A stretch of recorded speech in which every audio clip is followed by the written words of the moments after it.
आखिर कैसे भारत में हर साल करोड़ों नकली नोट छापे जाते हैं, तरीका जानने के बाद आप भी हैरान हो जाएंगे। और क्या हुआ जब मध्य प्रदेश में एक दरगाह को भगवा रंग से रंग दिया गया और एक ऐसे व्यक्ति जिसे उसके अपमान ने IAS ऑफिसर बना दिया। कहानी बहुत मजेदार है और दोपहर का खाना खाने के बाद हमें नींद क्यों आती है, जानेंगे आज की वीडियो में। और भारत का एक ऐसा इन्वेंशन जिसे देख पूरी दुनिया के देश हैरान रह गए। ऐसे ही फैक्ट्स जानने के लिए बने रहिए वीडियो के एंड तक। नंबर 1 दोस्तों, आपने कभी न कभी न्यूज में नकली नोट छापने वाले के बारे में तो जरूर सुना होगा। आप जानकर चौंक जाएंगे कि RBI ने अपनी एनुअल रिपोर्ट में बताया है कि साल 2020-21 में 5 करोड़ 45 लाख रुपए से ज्यादा के नकली नोट पकड़े गए थे। रिपोर्ट के अनुसार साल 2020-21 में कुल 2,08,625 नकली नोट पकड़े गए थे, जिसमें सबसे ज्यादा 100 रुपए के नोट थे। लेकिन क्या आपको पता है कि आखिर ये लोग नकली नोट छापते कैसे हैं? और ये लोग नोट छापने के लिए खास तरीके के महंगे और फ्रेश कागज का इस्तेमाल करते हैं। तो कागज बिल्कुल इंडियन करेंसी के नोट जितना मोटा होता है। फेक करेंसी बनाने के लिए सबसे पहले कंप्यूटर पर असली करेंसी को स्कैन कर लिया जाता है और फिर अलग अलग रंगों के हिसाब से इस स्पेशल कागज पर नोटों की मास्टर कॉपी तैयार की जाती है। इसके बाद उन मास्टर कॉपीज पर RBI का नकली वाटर मार्क लगाया जाता है और फिर उसके बाद कागजों पर हरी रंग की पट्टियां लगाई जाती है, जिससे ये फेक करेंसी बिल्कुल रियल करेंसी जैसे लगने लगते हैं। एक कागज पर लगभग 4 नोटों को छापा जाता है और नोट तैयार हो जाने के बाद इनको कटर की मदद से काट कर इनकी गड्डी बना ली जाती है। ये नोट्स इतने रियल बनते हैं कि बैंक में बैठा बैंक का मैनेजर भी इन नोट्स को असली समझ बैठे। लेकिन फिर आप कैसे नकली नोट और असली नोट के बीच अंतर पहचान सकते हैं? एक असली नोट्स में बहुत सारे फीचर होते हैं। 100 रुपए का असली नोट की पहचान करने का पहला तरीका ये है कि असली नोट पर सामने वाले दोनों हिस्से पर देवनागरी में 100 लिखा होता है और नोट के बीच में महात्मा गांधी की फोटो लगी होती है। साथ ही 100 रुपए के असली नोट पर RBI भारत, इंडिया और 100 छोटे अक्षरों में लिखा होता है। 100 रुपए या उससे ज्यादा वैल्यू वाले नोट पर महात्मा गांधी का चित्र, रिजर्व बैंक की सील, गारंटी और प्रॉमिस क्लॉज, अशोक स्तंभ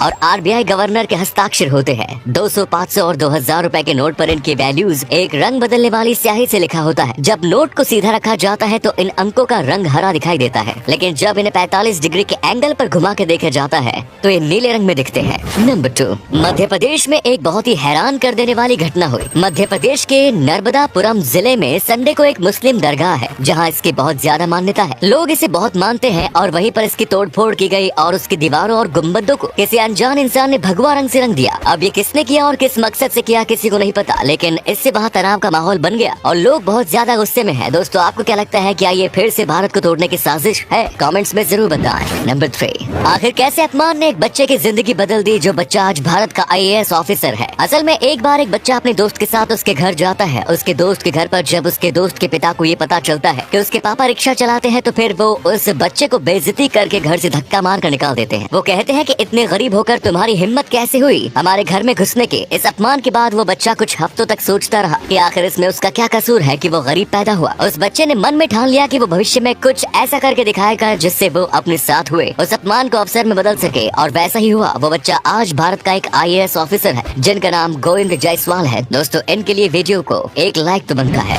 नंबर 4 आपको भी खाना खाने के बाद नींद जरूर आती होगी, और खासकर रात के खाना खाने के बाद। लेकिन क्या आपको पता है कि इसके पीछे एक साइंटिफिक रीजन है? असल में जब हम खाना खाते हैं तो हमारे खाना खाने के बाद उस खाने को पचाने के लिए स्टमक यानी कि पेट के पास ज्यादा ब्लड की जरूरत पड़ती है, जिस वजह से हमारे बॉडी का ब्लड सर्कुलेशन बॉडी के निचले भाग में बढ़ जाता है और हमारे ब्रेन में ब्लड सर्कुलेशन कम हो जाता है, जिस वजह से ब्रेन को उचित मात्रा में ब्लड नहीं मिल पाता और फिर इसकी वजह से हमें नींद आती है। नंबर 5 मिलिए नारायण पीसापति से, जिन्होंने भारत में एक ऐसा इनोवेशन किया है जिनके लिए तालियां बजानी चाहिए। प्लास्टिक हमारे पर्यावरण को बहुत नुकसान पहुंचाती है और ये हम सभी बखूबी जानते हैं, लेकिन कोई भी प्लास्टिक के बिना रह भी नहीं सकता, क्योंकि हमारी सुबह ही प्लास्टिक के ब्रश से शुरू होती है। यहाँ तक कि खाने में भी हम प्लास्टिक के चम्मच का इस्तेमाल करते हैं। इसी समस्या का हल निकालने के लिए नारायण पीसापति ने एक ऐसा चम्मच बनाया है जिसका इस्तेमाल करने के बाद आप इसे खा भी सकते हैं। इस चम्मच को चावल में गेहूं के इस्तेमाल से बनाया जाता है, जिसमें किसी भी तरह के केमिकल का इस्तेमाल नहीं किया जाता। ये चम्मच कई अलग अलग फ्लेवर में मौजूद है। नारायण जी का भारत के लिए ये इनोवेशन शायद खाना खाने के मतलब को ही बदल दे। पहले आप इसमें खाना खाओ और फिर चम्मच को ही खा लो। वाह, क्या आप भी चाहते हैं कि भारत के मार्केट में ये चम्मच जल्द से फेल है? कमेंट्स में जरूर बताएं। नंबर 6 दोस्तों, कई वीडियोस आपने देखी होंगी जिनमें प्रकृति और इंसान के बीच के गहरे रिश्ते को दिखाया गया है। ऐसा ही एक वीडियो इंटरनेट पर बहुत तेजी से वायरल हो रहा है, जिसमें एक छोटी सी प्यारी बच्ची एक हथिनी के थन से दूध पीते हुए दिख रही है। इस तरह की वीडियो शायद आप अपनी जिंदगी में पहली बार देख रहे होंगे। इस वायरल क्लिप में आप देख सकते हैं कि बच्ची बिंदास हथिनी के पैरों के बीच जाती है और अपने पंजों पर खड़ी होकर हथिनी के थन तक पहुंचकर उससे दूध पीने की कोशिश करती है। इंसानी बच्चे और जानवर के बीच का ये बंधन पूरी दुनिया को इंसानी जीवन और जंगल के जीवन के बीच प्यार की पवित्रता सिखाता है। नंबर 7 आखिर क्या हुआ जब एक आदमी पतंग के साथ 40 फीट ऊंचाई में हवा में लटक गया? ये हैरान कर देने वाली घटना श्रीलंका में सामने आई है। आप देख सकते हैं कि कैसे एक आदमी बड़ी सी पतंग उड़ाते उड़ाते खुद पतंग के साथ आसमान में पहुंच गया। इसके बाद ये आदमी रस्सी के सहारे आसमान में ही झूलता रहा। इसकी किस्मत अच्छी थी कि इसके दोस्त इसके पास ही थे। इसके दोस्तों ने इसे सलाह दी कि इससे पहले कि पतंग ज्यादा ऊपर चली जाए रस्सी छोड़ दे। फिर जब पतंग थोड़ी नीचे आए तो इस आदमी ने रस्सी छोड़ा और जमीन पर आकर बैठ गया। इससे ये आदमी को थोड़ी चोट लगी, लेकिन अब ये बिल्कुल ठीक है। तो दोस्तों, उम्मीद है वीडियो जरूर पसंद आई होगी। वीडियो को लाइक करके शेयर करना ना भूले। धन्यवाद।